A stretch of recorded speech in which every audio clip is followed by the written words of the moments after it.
देवीनारायणीयं दशकं 2 हयग्रीवकथा।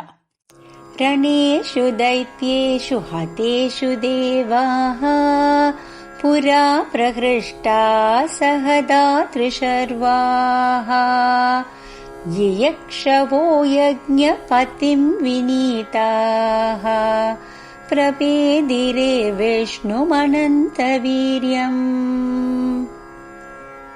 दृष्ट्वा च निद्रावशगं प्रभुं तम् अदिज्य चापाग्रसमर्पितास्यम्।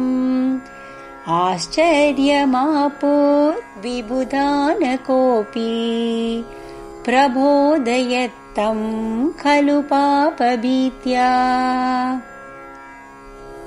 हरेस्तदानीम् अजसृष्टवम्रया मुखार्पणा कुञ्चितचापमौर्वी। भग्नादनुश्चार्जवमापसद्यः तेनाभवत्सोऽपि निकृत्तकण्ठः। कायाच्चिरस्तूत्पतितं मुरारेः पश्यत्सु देवेषु पपातसिन्धौ। चेतःसुराणां कदने निमग्नम् हाहेति शब्दसुमहानभूच्च। किमत्र कृत्यं पतिते हरौ नः कुर्म कथं वेति मिथो ब्रुवाणान्। देवान् विधाताः भवेन्न कार्यम् अकारणं दैवमहो बलीयः। ध्यायेत् देवीं करुणार्द्रचित्तां ब्रह्माण्डसृष्ट्यादिकहेतुभूतां।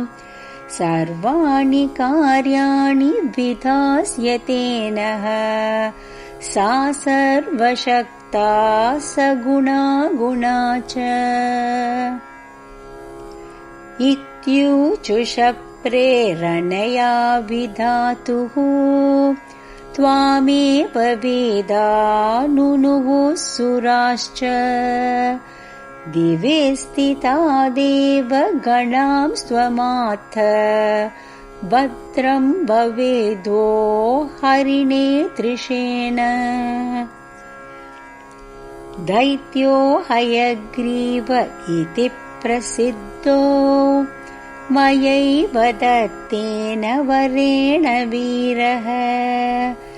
वेदान्मुनींश्चापि हयास्यमात्र अवध्यो भृशं पीडयति प्रभावात्।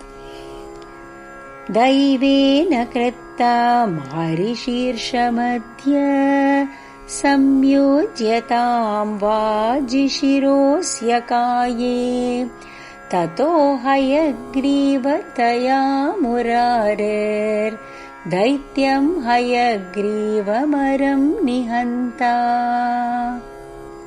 त्वमेव मुक्त्वा सदयं तिरोधाः त्वष्ट्राकबन्धेष्वशिरो मुरारेः। संयोजितं पश्यति देवसङ्घे हयानन श्रीहरिरुत्थितोऽभूत्। दैत्यं हयग्रीवम् अहं हयास्यो रणे मुरारेस्त्वदनुग्रहेण। सदा जगन्मङ्गलदे त्वदीयाः पतन्तु मे मूर्ध्नि कृपाकटाक्षाः।